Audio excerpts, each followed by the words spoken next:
Welcome to Pet Sitter Confessional, an open and honest discussion about life as a pet sitter. We're brought to you by Time to Pet and Pet Perennials. How do you build a better business? What does it take to take your business from where it is right now and turn it into something absolutely spectacular? Today, we're really excited to have Mo Thompson, owner of Mo Mountain Mutts, on the show to talk about her unique approach to her business and how she has grown it slowly and little by little as she has adjusted to the things that she has learned and in response to her clients' needs. She also shares about the importance of communicating, adapting, and always improving your business. Let's get started. Yeah, thanks for having me. So I'm Mo, and like you said, I run Mo Mountain Mutts, which is a dog walking, training, and pet sitting service here in Skagway, Alaska.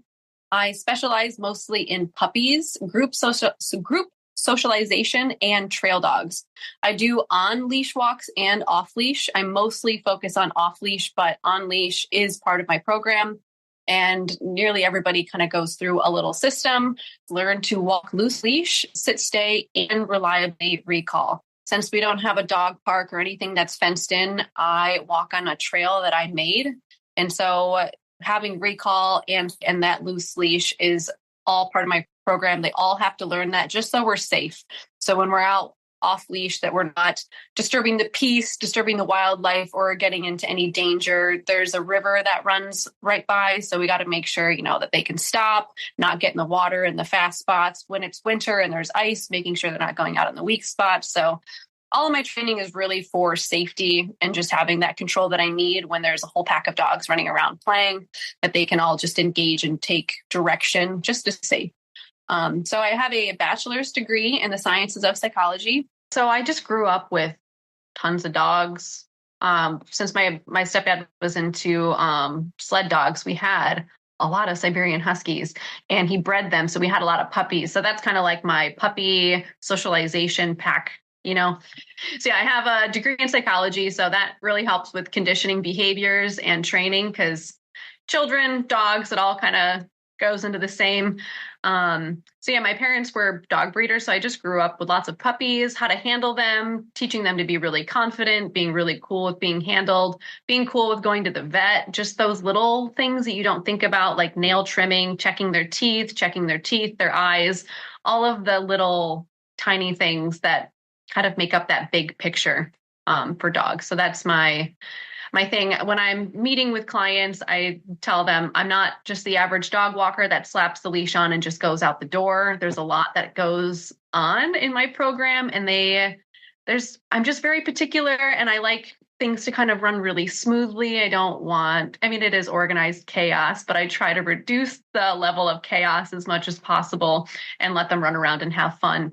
And to have the most fun, you kind of need that background and training that to have.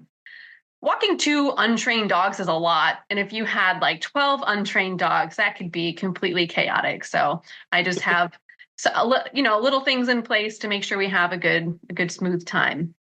Yeah, well, and I love how you refer to it as a program, and it really puts into context, I think, about exactly what you're doing, right? Because it's not just a walk, it's not a hike. It's all of these things that go into that. And I think a lot of times as business owners, we can lose focus of exactly the impact that we're having on that dog's life when we start taking into account all of these things. But you're intentionally in a very focused way going, first I do this, then we work on this, and this is how we do together. And that really helps set up the expectations for that client as far as what they're going to get out of this and what they can expect to see over time too. And I'm very thorough in my meet and greets with that. So when I go and I meet the owner and I meet the dog, sometimes I meet at their house and sometimes I meet at the park. And it just depends on how territorial the dog is at their house, because I don't want the dog to meet me at their house if they have resource guarding issues. So I do kind of have a checklist that I'm looking for dogs that get into my packs, but I do take dogs that have some quirks or some issues and kind of use my pack to rehabilitate them and learn how to coexist better with other dogs. And just, we're taking dogs and we're putting them in society and we want them to behave like, civilians. but they're dogs, they're animals, and they do dog stuff. And so they don't, know property, and they don't know all these little things that us humans like need them to know. And so if we set them up for failure and just let them go and then try to rein them in, it's a lot harder than just taking it nice and slow and showing them exactly what you want them to do right from the beginning. And so when I go to their house and I meet them, or I meet them at the park, I see what the owner does. I see what the owner already is doing with the dog. And then I either do like a free training session essentially and show them a couple things that they need to do. And then I meet them like a week later and kind of see how the owner does. And then I kind of know how much work is the owner going to do? How much work do I need to do? And kind of get that program of like, okay, either you can do a lot of the training or you can send them to me and I'll do a lot of the training, but they can't just jump into pack walks. And I think a lot of people think that they think, oh, can you just throw my dog on Wednesdays or only when it's sunny? And I'm like, no, it doesn't really work like that. These packs are very well established. They're bonded, and throwing a random dog in there does change the vibe. And so to have these like well-oiled groups, they have to be bonded. They have to get along. There's all these bonding walks. I take it nice and slow and get them, nice and confident that they know who I am. They know my husband. They know the bus. They get to know the routine. There's all sorts of stuff happening because you can't just take a strange dog, throw it on the bus with 12 other dogs and expect it to be like cool with that. Well, some people have a hard enough time getting one dog to go on a walk with just them, right? And this dog being anxious and unsure of what's going on. So yeah, I can definitely see how you're going. Again, I just love those words of program and system and everything that's put into place here to make sure that this gets pulled off well. Because if you're worried about safety, if you're worried about control, these are the kind of things that we have to be thinking about and not just going out and freewheeling it when we're out there. Because otherwise, and you're even doing this on a trail that you yourself made, right? When did you do that? Oh my gosh. It's backbreaking work to make your own trail. So when I first started out, I was not like trying to be a dog walker. I wasn't advertising. That was not a job. I was grabbing my coworker's dog and then they would grab my dog. And so whoever had the longer shift would grab the other person's dog. And so we weren't even working. Like it wasn't a job. I was just grabbing their dog and our dogs were best friends. And then we both adopted second dogs. And then, so it was 4 just with us. And then we would meet up with our other girlfriends sometimes. So it would be like us 3 girls and our 6 dogs. And so when I was working on the new rescues, we each adopted an older rescue and they were a mess. And I was going through so many treats to try to like rehab this dog. They were both lacking in confidence. They were both very insecure and reactive. They would want to bark at strangers. They would lunge on the leash, maybe get into a scuff with another dog if you weren't, being careful. So I was going through a lot of food to teach them, hey, this isn't so bad. Why don't you just jump on this rock and eat a snack and these hikers are going to pass and nothing bad happens. And so I'm like just pumping these dogs full of like these tiny little treats. And then one of their dogs would poop like 5 times on the walk. And so I'd be like, girl, I am going through so many poop bags walking your dog. Can you just like throw me some money every once in a while for all these treats? So they would just randomly leave a $20 bill for treat money. And it wasn't like, or they would buy me lunch. It was this very like, not. And then it was like, hey, I'm going, I can grab your dog. And then I would grab this person's dog. And so I'm just grabbing my coworkers' dogs. And then I had so many of them. I'm cleaning up accidents. There's all these like things. So I started like asking them, like, can you guys just like help me out here? And so once I scheduled time in between my 2 jobs, so I was working at a restaurant and a hair salon, and I would walk dogs before my first job and then on my lunch break. Once I scheduled that time in, I started charging money. And that's when I kind of started to be like, okay, I'm going to come up with a business name and I'm going to start, offering my services, because I started training these reactive dogs in public and people started being like, wow, you're really good with dogs. I saw that dog not too long ago and that dog has come so far. And so some teacher heard about me and asked this. I'm kind of asking her, how did I start up? So this is kind of how I started, at least in Skagway here in this town. I was dog sitting back in college for family. So This teacher heard about me and she was like, I heard you're really good with dogs and I have a puppy and I could use some help. Then that teacher told another teacher, then that teacher needed some help. And so I started helping just with these couple of dogs. And then my pack grew to about like 6. And once I got up to 9, I created a second group. It was because one dog came in and this dog didn't get along with this dog. And so I just made a whole new group of there was kind of 2 different vibes. There was like the puppy vibe. And then there was like kind of the reactive dogs who need a lot more structure. I really need to monitor like how they meet other dogs.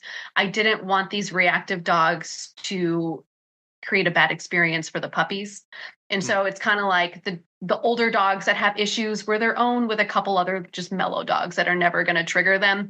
And then the puppies were with really solid, well-behaved adult dogs. So they all kind of had they each had their own mentors. So I would just kind of create these 2 vibes. And as time went on, I created another vibe, and it was the old and the littles, because my clients started to get old and not be able to keep up. And so it's like, well, they still like it. They just can't go as fast. And I don't want this dog body slamming this dog. And so I created a third official group. And it was only once a week. It got so popular. I now run it Monday, Wednesday, and Friday. They just don't need Monday through Friday. They're just not, senior dogs are just not active like that. So my business keeps changing by who signs up. If I get, and at this point, my packs are so full, I really have to, your dog has to fit into the pack. But back in the day, I created a pack around those new dogs. And I would just borrow my friends' dogs, or I would bring my dogs to try to help train some of these dogs. So everything has just been evolving as whoever's in my program. It's never been like, this is exactly what I do, and I only do this, and I go here. It's just kind of like, I go here when I have these dogs. I'll modify the walk. In the winter, we call it the in and the out game. I leave the bus running, and the dogs go out. They go potty. The cold dogs run back in. They warm up. They come back out. And the Malamutes are just running around the whole time. So it's just like whoever's there gets modified, and it's going to be thorough. There's going to be training. There's going to be some exercise. There's going to be sniffing. They're going to go potty. There's going to be a vehicle ride. There's like, these things are in place, but how we do it all just kind of changes. It can't be the same all the time, or it just gets boring for me and for the dogs.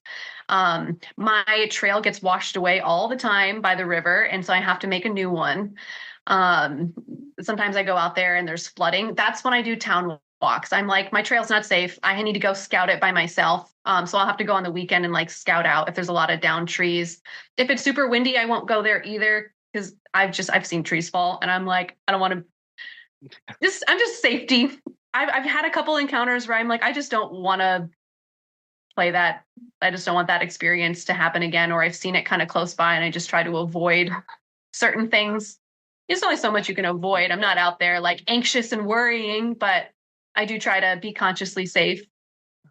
Well, and having backup plans. I think that's what's really important here too, of not just going, here's one thing and this is how I do it, right? It's also going, okay, well, if I can't do that, what can I do? And if I can't do that, what can I do? And if I can't, and that like when my vehicle breaks down, I've walked up and down on foot.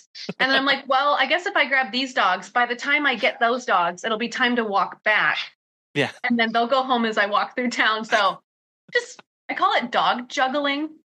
I'm like, I give a really big range of what time I'll come by, because I don't have the same bus route every single day. Sometimes I start at one end of town and go this way. And sometimes I start at this end of town and go this way, depending on the location of where I'm going to walk.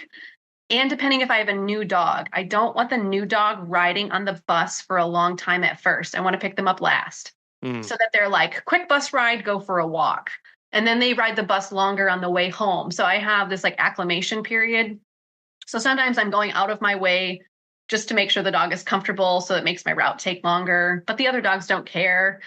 They're just hanging out with their friends, as long as there's nobody anxious on there that like has to go potty quickly, right. Then we have to pull over and handle that. Right. Well, and I also like hearing too, as your business grew, you actually had opportunities to offer different and varied services, because with like the old and littles, like I saw that picture that you posted recently of out on your old and littles walks that I think a client or somebody had snapped of you. And it was like, that's fantastic, because Yeah, they can't go out on the big grand adventures. They shouldn't be doing that. So how can you continue to serve them and still give them something? And like puppies can't go hiking like up a lot of steep stuff here. You can't take, when dogs have like those loose joints and stuff, you can't be doing that hard impact downward hiking like that. So you have to stay on flatter ground for a bit.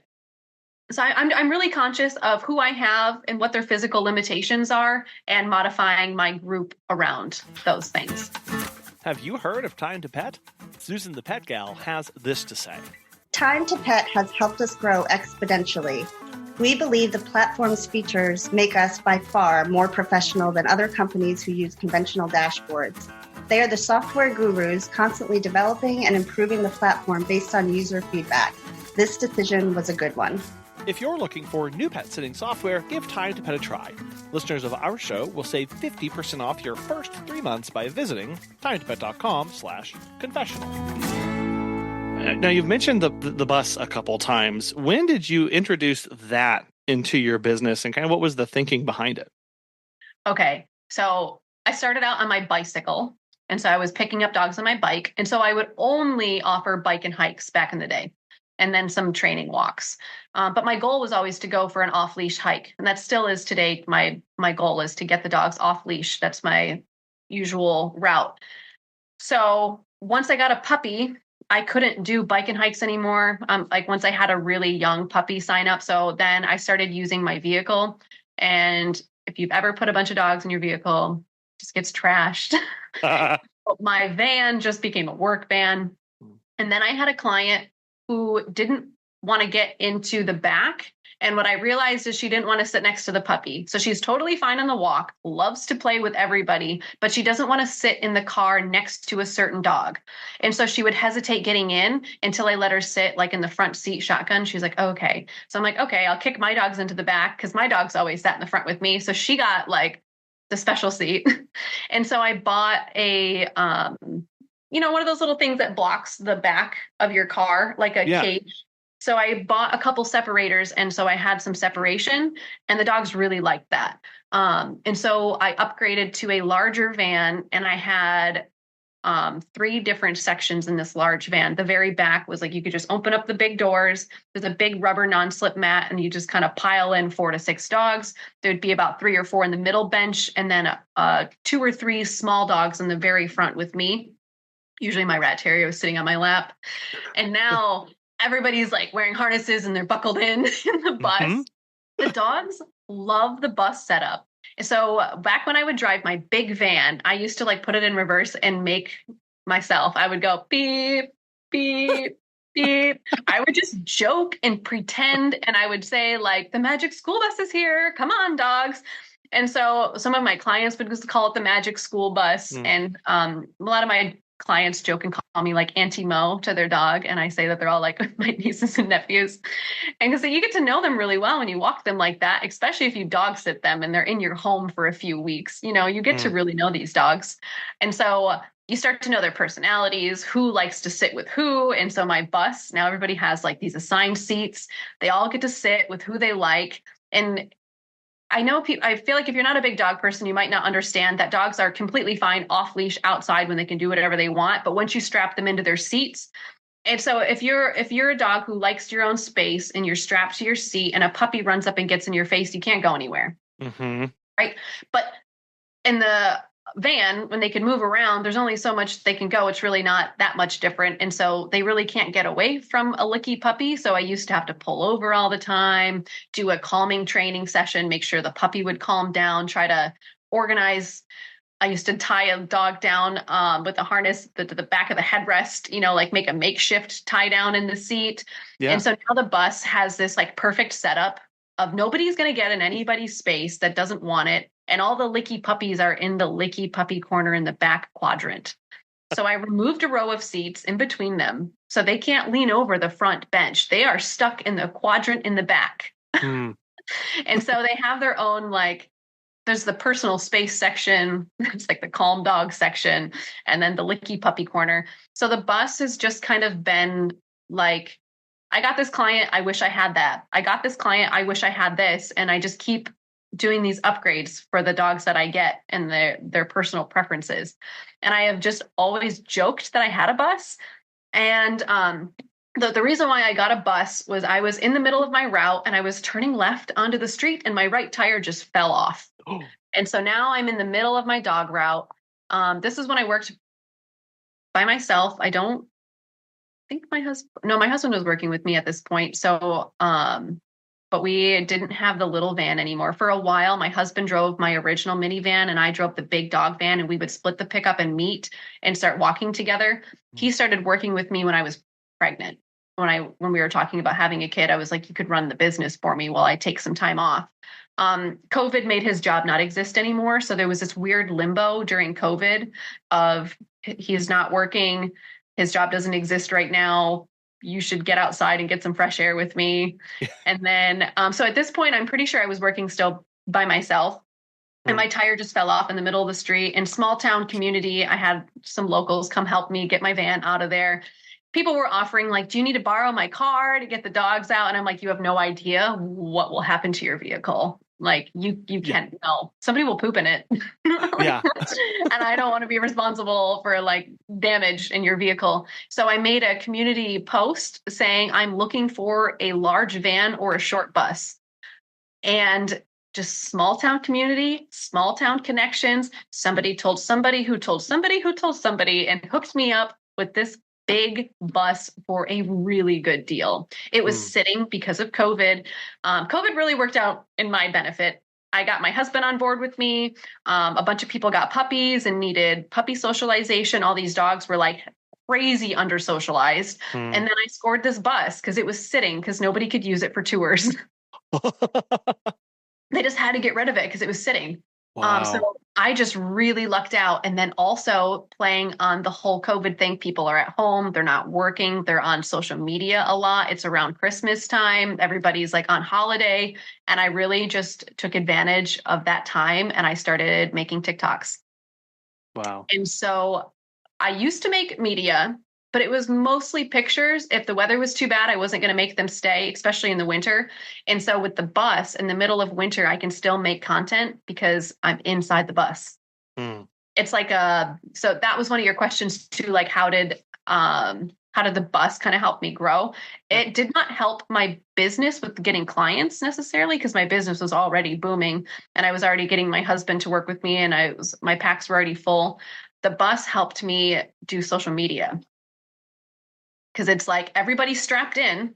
They're not going to go anywhere. I can pull my phone out and make a video really quick and not worry about, the other little things when you're making a video and you've got 12 dogs off leash outside, right? Like that's not what I'm thinking about when I'm outside. So before the bus, I used to hire my friend to follow me and make videos. I used to just pay her randomly, like how my friends used to pay me. Like throw her a 20 here and there, like you're a dog, come on the walk with me. And so what I learned, sometimes I would mount my phone and I would talk to the phone, but the videos came out really well when my best friend was holding the phone or my camera, because I'm talking to a person. Those videos always hit really well and they hit really good. And it's like the way that I'm talking is, it just came out better because I'm talking to a person.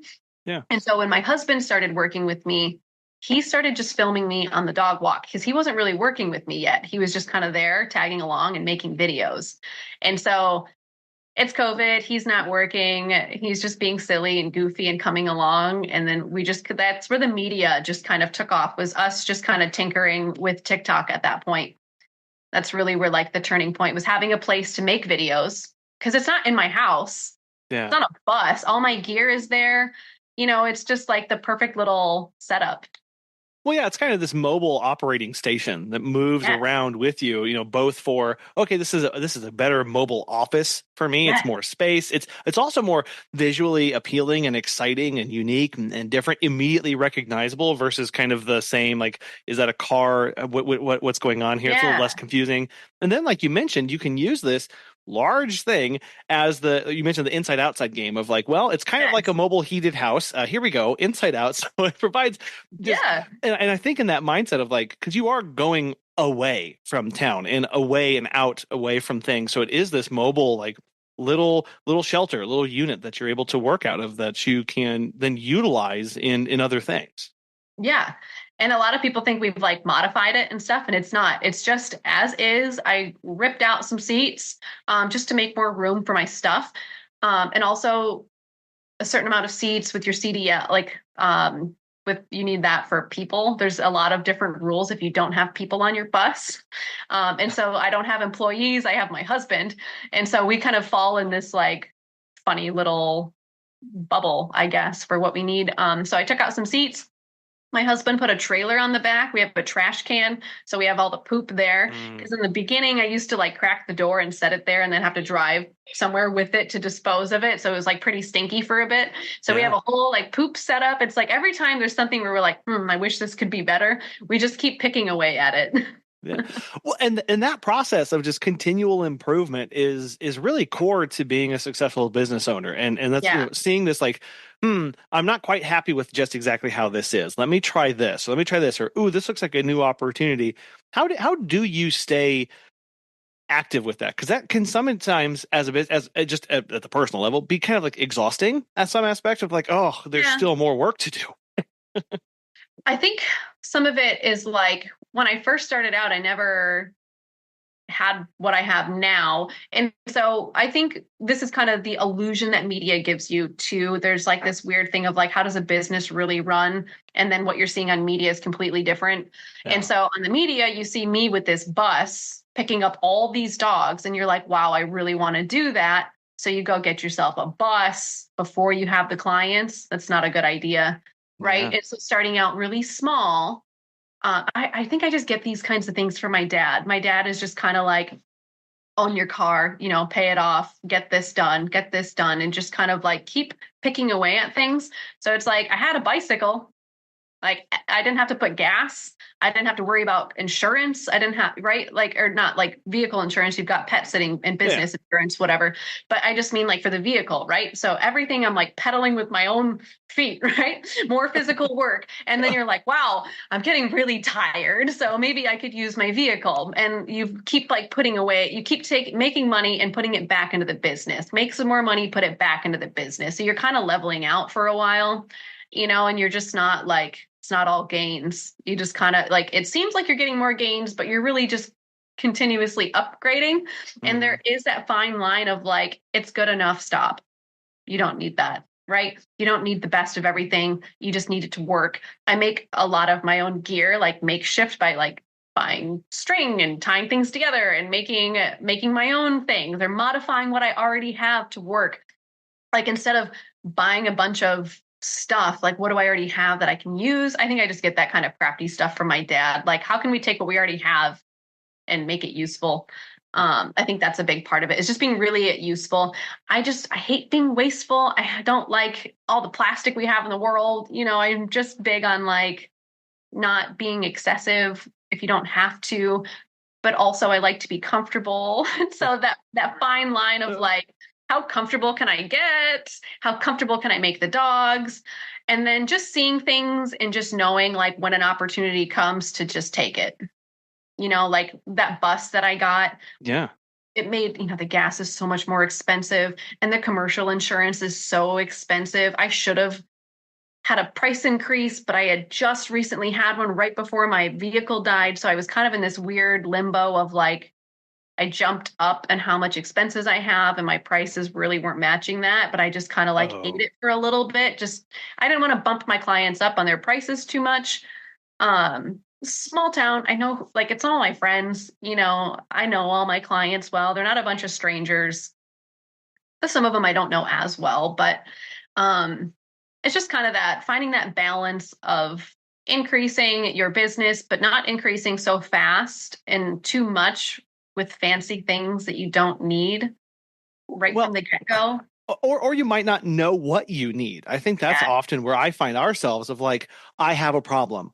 What's the solution to this? Well, I could go out and spend a bunch of money on this, or a bunch of money on this, or a bunch of money on this, but I don't know which one's going to actually solve this. So maybe I can do a half step and kind of cobble some things together to see if I can get more direction as to what is actually going to be a better fit. Because we've got to learn. Like that with dog gear. Yeah, exactly. Going, well, what is a better solution for this? I don't want to go out and dump hundreds or thousands of dollars in something to just throw on it because it's new and shiny. Well, think of like leashes. So I'm walking like 12 to 14 dogs. I wouldn't go buy a whole set of 12 or 14. I would buy one or two, try it out first, see if I like it. That's what I do. So I have a lot of like one or two items that I don't like a lot. So I used to always carry leashes on me. I went from, for example, using like just a regular old standard nylon or rope leash, right? It gets wet, it gets soggy, it gets stinky, it drags in the ground. I switched to biothane. I don't like 6-foot leashes, so I started using 4-foot leashes. I used to use dog couplers. Well, confident dogs don't walk well next to not confident dogs. Scratch the dog couplers, but I only own 2 couplers. Right. So it's like I used them for a while and then I trade them out. Then it's like, well, I don't really think I like that. But I took the dog couplers and I made them into a bike attachment for my dog. So I still use it. Oh, so cool. I just take apart old gear and use it into other stuff a lot. So I just kind of like misfit match my stuff. And so I went from carrying all these heavy wet leashes to like medium light leashes. Now all the dogs wear their own leashes. They have dawdles. Dawdle is a harness or a collar with a retractable collar in it. So you just pull the leash out. And so it's great for just like clip the collar on, walk the dog to the bus, get them in their seat. If I'm out on the walk and I see somebody or another dog, or we run into a wild animal or something, I could grab everybody really fast versus pulling out all my 12 leashes, which I used to like put them on carabiners and faster spots so I could rip them out of the, like, because if you need a leash, you need a leash now. Right. You know, like didn't get 12 dogs leashed up. Like if they're all wearing it, you just zoop, zoop, zoop, zoop. I got everybody grabbed. Yeah. And so what really happens is you're out in the world, something happens and you're like, oh, it would have went better if this, oh, it would have went better if that. And so I just don't beat myself up about those experiences. I just try to do it different next time. Right. I think that's really it, is just like, I am totally cool with making mistakes. I'm totally cool with failing and just fixing it next time and just not letting it like beat me down. Just going, oops. Yeah. and when we're only buying one or two or trying this one thing, it's easy to say, oops, well, that wasn't, that didn't work out. Versus if all of a sudden we've got $1,000 or more invested into it, it's a sunk cost fallacy. And then we start putting good money after bad and we just start chasing it. Like, well, I'm already here, so I got to make this work. And we're hesitant and less likely to be adaptable and change the more we invest in something versus doing it little by little. So we learn those lessons. And it's hard because I am OCD. I really, truly am. And I really like things to match. And so I really want their e-collar to match their harness. Yeah. I want them color coded. I want to know who's orange. I want to know, like, this dog to me, like in my head, dogs are colors. And so when I see them, and so I do want to like replace certain things, and I want that dog's harness to be red, or I do like, and it makes it my job easier when they're color coordinated, because it's like, they're all matching. But then it's like, okay, but I don't need all my seatbelts to match right in the beginning. I had a lot of mismatched seatbelts in the beginning. Now they all match. I like slowly get to that point because I want them all to be wearing like the school uniform. But it's like, okay, but this owner, like there's this one dog, he escapes out of a harness. So their owner has like the belly buckle that goes in the back. Like, I'm not going to make him match just because my OCD, like, no, he's going to wear his own harness at his house. Like he's going to wear that one because it's safe. So just kind of letting aesthetics go for me is part of it. Which again is going, well, I as a business owner, I have personal preferences, but sometimes my personal preferences don't match with the practicalities of what I actually have to do to get done. Yes. Sometimes as a business, I may prefer to have a certain kind of route or end at a certain place to make something work. But practically, that doesn't work out because of the dogs that I have that day or the clients that I have that day and their preferences. And so we do have to sacrifice some things at times to make sure that the business is working, as long as obviously it's, it's safe and it's controlled and healthy and all that aspect as well. But going, look, practically, does my opinion really impact what's going to happen? And maybe it could be impeding what's going on. And OCD can do that to you too. You really have to be like, Yeah. and going, okay, I got to let this go for now, and I can just move forward just a little bit more. I get a little funny with like the route. And so when I worked by myself for a long time, everything was my way, right? I do it all my way on my own time. And now I work with my husband, right? And so he doesn't do things in my head as efficient or effective, right? And so but I just like, he's a bus driver, take your own route, whatever you know. And so I make his schedule for him, and I have listed in order who is the most efficient to pick up. And so I'll be in the back and be like, past Murray, you know, but it's like, at some point I just like have to let those, you know, he's the bus driver, does his own route or whatever. But I do get like, I'm really good at maximizing efficiency and effectiveness.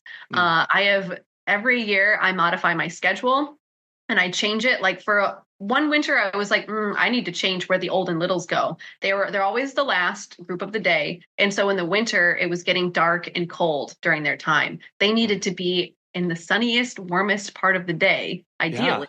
You know, and the younger dogs that are really active can go earlier. So I bumped my schedule a half hour early to make sure that they were done with their walk before it was getting dark. They could be in the drop off during that, but I didn't want to be out on the walk when the sun went behind the mountain, because it's all of a sudden like, and the old and the littles are the most susceptible to that.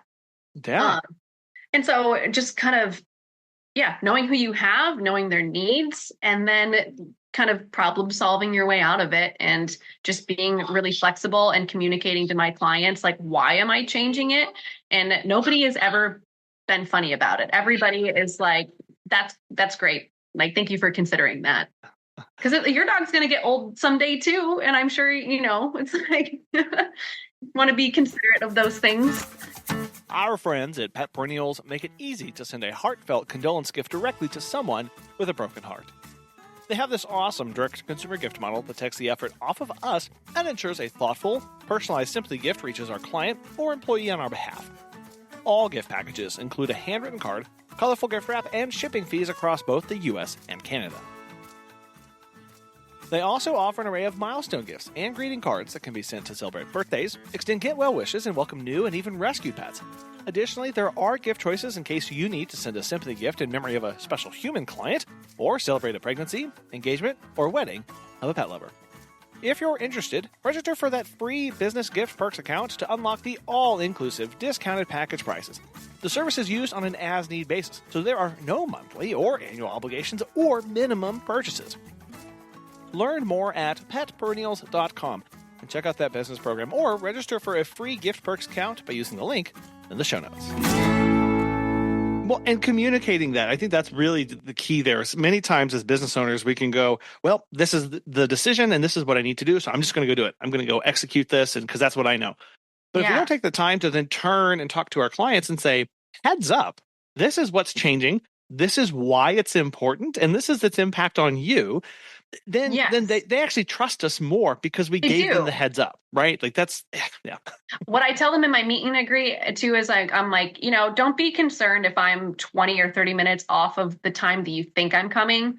And I'm like, there's always dog shenanigans that happen. And if I stop and text every client of the day, I'm going to get even further behind. And so just allow that 20 to 30 minutes, like, go. And I'm like, you never know. It could be you that needs it. I've done things like pull out porcupine quills in the middle of my day, not even with my client, like somebody else's dog ran into a porcupine and I helped them pull out some quills. It's just like, you never know when you're going to be the one that needs the help. You never know when it's going to be your turn to have a question. And so back when I had my older clients, I used to dog walk around my gym schedule. So that the yoga class would always change, and they always were cool with that. That in the summer, it was a little earlier, and in the winter, it was a little later, just so I could go to that yoga class. And so during COVID, the gym shut down, and that didn't exist anymore. And so I got more on like a solid, so it was like an alternating schedule. Like some days I came earlier and some days I came later. Sure. And nobody really cared. I didn't really have that many clients, and these clients were with me for so long. They know in the summer I start earlier and in the winter I start later. We're just going around the daylight. Yeah. In the summer, there's more seasonal dogs, so I have more packs. I create a whole extra pack or 2 in the summer. And then in the winter, I go down to 2 or 3 packs. There's just not as many dogs, and there's no reason to get up that early. I don't need to be waking my clients up by, you know what I mean? Like, it's kind of like, I think this is good for everybody. I think everybody enjoys this like schedule shift. Mm-hmm. And I just ask anybody if they have any time frames that they need. So I know who needs later, right? I'm not going to put them in morning crew. So I know who I have. And I had the same clients for so long. There was a couple seasonals I got that stayed year round. And I don't think I communicated to every single new one year that like my schedule shifts. And so when I was telling them, I'm like, yeah, schedule is shifting. I'm like, if you've been with me for a while, you know, every winter it changes. But then like remembering like who's been like who actually just started this summer and is staying, because they might not know, they might not been with me for 3 years and know that every winter I change my schedule. I have like an October through April schedule. And then like a May through October, it just kind of, it shifts. And my clients also sometimes don't know when their work ends. So we live in a tourist town, and that's kind of like how this whole thing started. All these seasonals come up and then they work crazy long hours in the winter. And so these people can usually get their dogs out most of the time of the year, but they have these like few days a week that they just work really long. And so they like me to grab their dogs on those days. Yeah. So those dogs leave in the winter, so they don't really know the shift. So sometimes it's like they came to me in the summer, but they actually stayed all year round. Those clients, I just have to make sure that they don't slip through the cracks. Yeah. I tell them, you know, the whole reasoning for why we shift our schedule. And once you tell them that you modify it for the old and littles, they're like, oh, that's nice. Who's going to be mad about that, right? Yeah. Be mad at the seniors. Well, so you mentioned your meet and greets there, and I did want you to talk about how because ultimately you're going to have this dog out, and the goal is to have them off leash on a trail that you made, on a bus that you drive. And how do you start connecting some dots of, okay, I'm just meeting this dog for the first time. Now, how do I translate that into them doing off leash hikes with me? Yeah, and this is like where the word program comes in again, because every dog is so different. Yeah. You've got some dogs that the owner has already trained recall, the dog like contact heels, and that they have a perfect sit stay and they already have a release word. Then like, let's say the dog's release word is free. They just need to learn that my release word is break, or I yell break and then I say free. And that dog gets break free. Yeah, right, break. And then I still see Nina sitting there and I'm like, that's right, free. So one dog I have is a service dog, and she is like highly trained, the best trained dog I've ever had come through my service. I actually had to, during the meet and greet, I asked if she had a release word and she said yes, but I forgot to ask what it was. And so I'm in the middle of my walk, and I had already done 3 bonding walks with this dog. And so she was great. Like, she test drove so well. She only had to do 3 bonding walks and she's in the group. Like that was one of the fastest dogs I ever got into a group. And so I tell all of them to sit, and then I say break, and that dog is just sitting there. Like, she's clearly been tested with all these different words, and she won't get out until she hears the word that she knows. I had to get a hold of her owner and be like, what is your dog's release word? I've tried break. I've tried okay. I've tried let's go. I've tried come. Your dog is just like looking at me, like waiting for the word, and it was free. So it's like, never make that mistake again. Always ask. Yeah, what is your release word? I've never had a client that had a release word before. She was my first one. Okay. Usually people say sit, and then they repeat it until they give a treat, and then the dog just gets up and walks away, that they don't actually have like a reliable stay. Like you couldn't say stay and they turn your back and walk away. They would just get up whenever they felt like it. So teaching them that release word, I kind of do that in the beginning in the meet and greet. I tell them there's going to be a release word. So I'm like, if you structure feed, can you please tell your dog to sit, stay, and then break them to their food? And then every time you go potty for this week, tell them to sit, stay, and break them out the door. So they start to learn, okay, it happens with my food. It happens when I go potty. It's going to happen when I ride in the car. It starts to generalize. So when they're with me, then I can start adding it. And they're like, oh, because you don't want them to learn it for the first time with a stranger in a different place. It's better for a dog to learn something familiar. And so if the owner can just like, say break like 20 times for a few days, the dog is like, got it when they're with me. The dog said if their owner doesn't put in the work, it does take them longer. Well, and that comes back to what you were talking about earlier of who is this owner? How much work are they going to put in? Are they going to be a good partner in this? Because this is no simple task that we are looking to do. And if you don't have them on board, if they're just like, yeah, Mo, you go take care of everything. Thanks. Some dogs are fine. Some dogs you can do that with. Yeah. Yeah. But not all of them. Some aren't, right? I have a small crew of dogs that I have never been that thorough in the meet and greet. The dog is just like, great. I have no idea if the dog listens to the owner at all. I have no idea. But the dog is a perfect fit for pack walk. And it's because they love dogs so much that they are willing to do anything to get with the other dogs. Yeah. So they're like, they don't even care about me. They don't really care much about like the person they're just like, I want to play with the dogs. And so they'll do like anything to play with the dog. So that's like their reward. So I do have a couple dogs that are like, they're people friendly, they're dog friendly, like, right. They don't have any temperament problems. Mm-hmm. The dogs who have behavioral issues, if the owner's not on board, it doesn't work. Right? It won't work. If the owner is not going to follow through with the extensive training that those kinds of dogs need to be able to come on these kinds of adventures, then they can't come. That's that kind of, and it's like, it's like, I'm sorry. It's like, you don't really get to pick your temperament of your dog. Like, sure, there's all this training you can do, but some part of it's just personality and temperament. And that's hard because some clients, man, they put a lot of emotion into their kind of dog. And we've run into this too, where they want a super active dog, and because they grew up with an active dog, and what they have is a couch potato, and they kind of feel bad about that, right? Or maybe they have a couch potato, or they've got some other way around. They want a couch potato, but they got a crackhead. They've got a vision for their kind of dog, and they're so emotionally invested in that, and it is hard to have those conversations. How do you tell a client this isn't going to work out, and this really isn't a good fit? So the couple times I've had to do that, are at first, it was never for temperament or training. It was actually because of money, the owner not wanting to pay or getting so far behind on payments. That's actually where I've cut most of my clients, are for chasing down money too many times, or just having like bad communication with the owner. The dog was great, but it's like, this is not like working.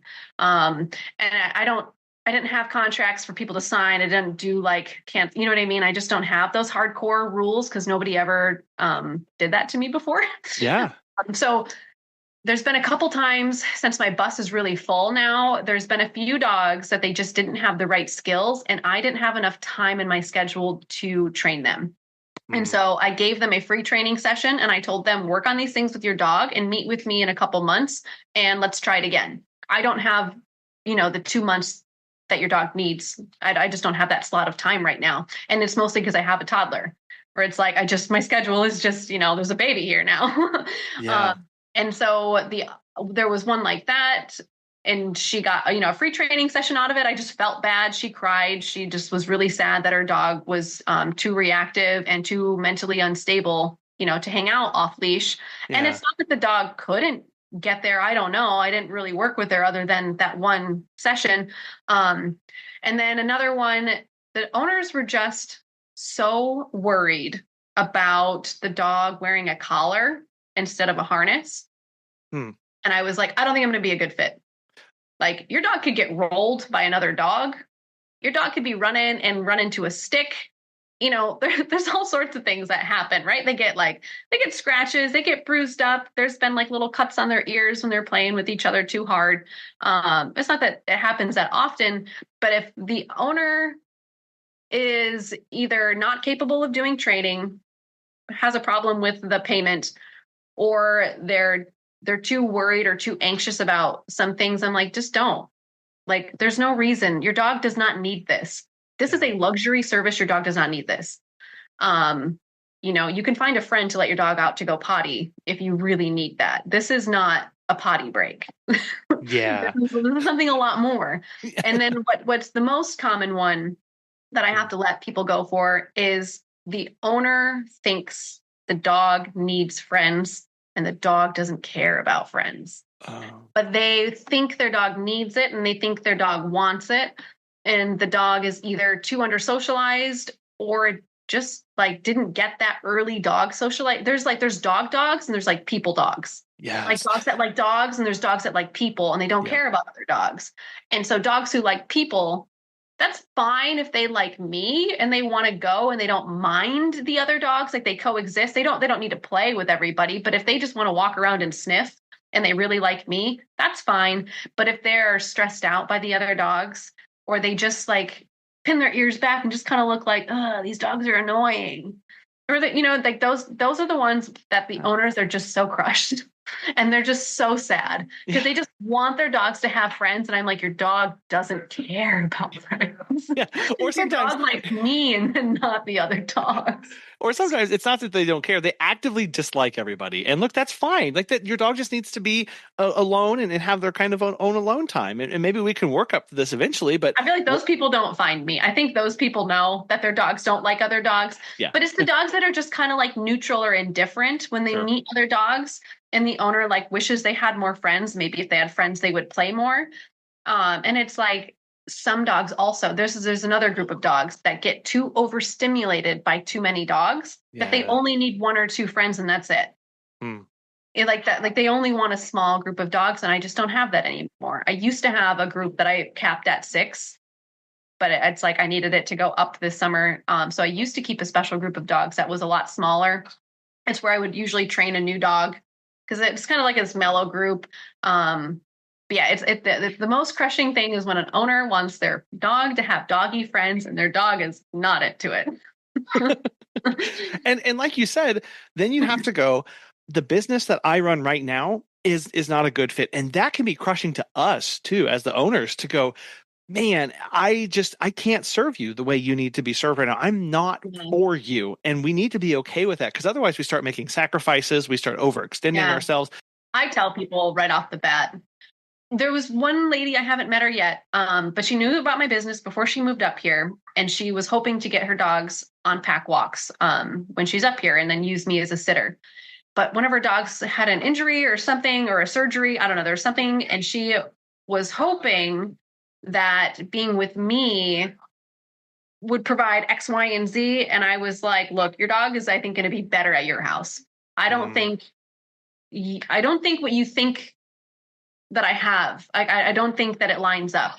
Yeah. They have 3 dogs and they felt bad that their small dog was being created while the other 2 were out and loose. And I'm like, well, your dog doesn't know me, doesn't know my dogs, doesn't know my cat. I would have to create it at my house. Like, so I don't think it's going to be any less. People they feel bad. And it's like, your dog doesn't care. Your dog's probably sleeping. Your dog just had a surgery. They're on drugs. They're napping. They don't have the same human jealousy, Yeah. Well, and that we've got to work through a lot of that with them, right? So I can see also here's where your psychology degree comes in to help a lot, to be like, how do I talk to this person about this issue and their preconceived notion, their biases? They may look to us as miracle workers too, of like, well, you can handle everything and you don't need my help. And we have to go, actually, let's talk about that because we need to get that out in the open. Right. As a trainer, aside from pet sitting and dog sitting. So I have my pack walks, right? And I do that. I also do training that has nothing to do with my pack walks, where I go to people's homes, train with their dog, right? There's 2 different kinds of training that I do. The one, a dog is going to get into pack walks. And then 2, I'm training something completely different just for whatever the owner wants or needs. And sometimes people think, they can send their dog to a board and train and they're going to come back trained. Right. Board and trains work when you need to pull the dog out and put them somewhere else to learn something, but then you have to generalize it everywhere else. That's just like the starting point. And sometimes people think that the starting point is the finished product, and it's not. I don't think people realize that dogs learn differently in the sense that they learn association by their environment. There's a really cool video online of this guardian dog. And it walks up to the post every single day and it yells at this post. And it's because at one point in time, one of the sheep was there and there was a wild animal and the electric fence went off or something and something happened there. But the dog didn't associate it by the animals. It didn't associate it by the electric fence or anything. It associated it with that pole. At this pole, this happened. Oh, wow. And that's why people, I think, misuse e-collars, and why e-collars are so misunderstood is because people aren't using them properly, and they're not doing the whole slow conditioning thing and training the dog. They're just putting it on the dog and pushing buttons. And so what happens is the dog is out there, a stimulus happens by this tree. Now I hate this tree. Now this area is a bad area. Now I'm afraid of this location. Right. And so they don't learn by association in the same way that we do. They learn by their environmental association a lot. So if you teach your dog to come sit in front of you in the kitchen when I touch the cookie jar, they learn when my owner walks into the kitchen and touches this jar, I sit in front of them and I get a treat. And the owner thinks they know sit. It does not mean the dog knows sit. If you're out on a walk and the dog is to sit next to you on your left side, that's not the same trick and it's not the same command. And people don't realize that they're like, no, my dog knows sit. And I'm like, no, your dog does not know sit in a generalized sense. That's kind of why I say like reliable recall, loose leash with distractions, sit, stay until released. Because people think my dog knows sit. And it's like, no, your dog sits and gets up, sits and gets up, sits and gets up. And I'm like, that's not sit. And so I have a different expectation than owners. And so I have to tell the owner what my expectation is for the dog and my expectation of them, and then kind of see if we're going to be a good fit. Right. Well, again, those caveats that we learn over time, right? It's like, how do we grow in business? Well, we grow by learning and trying different things. And I'm sure you used to say, oh, they just have to be good at recall. And then you learned, oh, no, reliable recall. Like you drop what you're doing and you run to me, not like kind of come, stop, sniff. That happens all the time, right? Ask them when I'm teaching other dog walkers. So I do these classes where I teach other dog walkers. And one of my classes is meet and greets and temperament testing. Okay. And I love to let the dog, if the owner thinks they have recall, I'm like, okay, let them off leash then. And then they're running around and I'm like, call them back. And they don't come back. And I go, you have recall? And I go, get them back. Yeah. And they don't, and they can't. And I'm like, so we don't have recall. And they're calling them and the dog's just ignoring them. And I'm like, so we need recall. And I'm like, okay, now I make them do it in front of me outside. And they're like, never. He comes except when. And I go, well, that's not reliable. Ooh. Yeah, so getting that except when, because that's really what my training is. We're like, most dogs are pretty good loose leash and they're pretty good at sit, or they're pretty good at recall, except when. I'm going to prove and train through all of the except whens. Yeah. That's really what my program is, that fine tuning, that really clear communication and that really clear engagement. And so I don't think other dog walkers do this. And I think I actually know a lot of dog walkers don't do this, because I talk to them and they're like frustrated because the dog walkers want the dog to get sent to a trainer.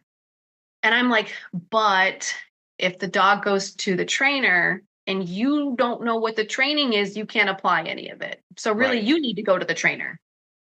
That's always what I'm saying is like, if you can't get the dog to walk loose leash, you need to go to the trainer, because it's going to work with a trainer is not for the dog. I think people are really confused by that. Training is not for the dog. Training is for the owner to know how to train their dog. Right. A board and train is to let a professional lay down a solid foundation so that the owner can then see how it's applied. And a board and train is perfect for the owner who thinks their dog can't. And some people need to see that their dog can before they believe it. And then they see their dog do it and they're like, wow. And I'm like, the first step is believing in your dog. And the second step is working with a trainer. Because if you don't believe your dog can do it, then there's nowhere you can go and there's nothing you can do about it. A lot of people just think that their dog just can't. I can't tell you how many times I've read the comment, my dog could never. And it makes me so sad. It's probably the saddest comment that I know people probably don't think it's that sad, but to me, it's like, it's a little heartbreaking that people don't believe in their dogs like that. Right. Well, Mo, I want to thank you so much for coming on the show today and encouraging us to do that hard work, to get that training, to work with trainers, to partner with the pet owners, to make sure that everything that we do is safe, secure, is fun, enriching, and that it's rewarding to us as well. And also it's that we need to be resourceful business owners to take little steps to continue to learn and improve little by little. I know there's a whole lot more here. I know you do some more, webinars and stuff as well on various topics. I'm sure dog people, we could talk about dogs endlessly. So that, Mo, that just means that we've got to have you back on the show. So for those who are listening and want to get connected and follow along with your work, how best can they do that? All of my media is Mo Mountain Mutts. So just M-O for my name, Mo. And then we live in the mountains and I walk all the mutts. Mo Mountain Mutts. We're on TikTok, we're on Instagram, we're on Facebook and YouTube. And we are mostly active in the winter. We go live on TikTok in the morning. So if you want to watch the dogs get on the bus, then you watch a live on TikTok. And if you want to watch them out on their walk, then you can check my stories on Instagram. I like to take little stories so their owners can see what the dogs are up to and, who they're with. I think if you're a dog walker, if you can share little things like that, then I think the owners really like that. I think that's a big thing for growing my business is the media, not necessarily for the internet, but for the owners. So the owners can see where I went, who they're with, and they can watch their dogs play and they can go home later and they can watch it. It's up for 24 hours, the stories. So they wipe away. You don't have to edit anything. You just point, shoot, post, right? Like that's a really good way to have engagement with your clients. Perfect. Well, I will have those links so people can go check out all of your social media, see those really cool, fun photos and videos that you are always posting that make me insanely jealous of everything that you're doing. Yeah. Oh, one last little thing, because we ended on the training. I just want to say to all you dog owners out there, training doesn't have to be like some 30-minute session. It can be like 10 seconds. It can be 30 seconds. Like training shouldn't really be more than 5 minutes. And if you're not having fun, that's not it. You should be having fun training your dog. And sure, there's some frustrating behaviors and whatnot, but overall, you should be having fun playing with your dog and training with your dog. It should be like a relationship bonding thing, not like, oh, I have a bad dog. I need to work on this. Like no bad dogs. They're good dogs, and believe in your dog. Oh. I love that, Mo. Thank you so much for your time today. I know you've got a lot on your plate and everything, so it means a lot for you to come on. So thank you so much. Yeah, thank you for having me. How do you build a better business? One step at a time. Learn from each individual lesson and make sure you're not over-indexing on one particular thing. Spread the risk around, which allows you to learn faster and adapt quicker and move to where you need to. Take small steps in investing in your equipment, in investing in your marketing and your website, in all of that stuff, so that you know exactly what you need when you need it. This allows you to be adaptable, flexible, and create a business that's out of this world. We want to thank today's sponsors, Time to Pet and Pet Perennials, for making the show possible. And we really want to thank you so much for listening. We hope you have a wonderful rest of your week, and we'll be back again soon.